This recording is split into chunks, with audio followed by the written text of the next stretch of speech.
ধরা পড়েই ভেঙে পড়ল ভিক্টর। অবশেষে রাহুলের সামনে স্বীকার করলো সব সত্যি। চলুন জেনে নেওয়া যাক আগামী পর্বে কি হতে পারে।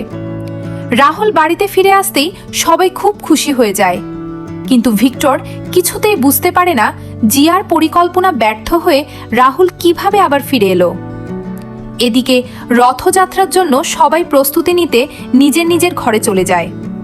সেই সুযোগে ভিক্টর গোপনে জিয়ার সঙ্গে দেখা করতে আসে। অন্যদিকে রাহির আগে থেকেই সন্দেহ ছিল, তাই সে চুপচাপ জিয়ার ঘরের বাইরে গিয়ে দাঁড়ায়।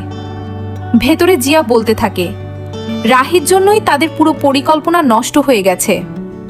তখন ভিক্টর বলে, এবার আরও সাবধানে খেলতে হবে, যে করেই হোক রাহুলকে রাহির থেকে আলাদা করতে হবে। সব কথা শুনে রাহি মনে মনে ঠিক করে এখন কিছু বলবে না। রথযাত্রা শেষ হলেই সবাইকে আসল সত্যিটা জানাবে। এরপর সে একাই স্টুডিওতে গিয়ে সিসিটিভি ফুটেজ সংগ্রহ করে বাড়িতে ফিরে আসে। সবার সামনে সেই প্রমাণ দেখাতেই ভিক্টরের সমস্ত ষড়যন্ত্র ফাঁস হয়ে যায়।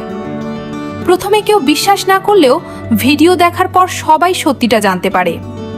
আর তখনই ভিক্টর বুঝে যায় আর লুকিয়ে লাভ নেই।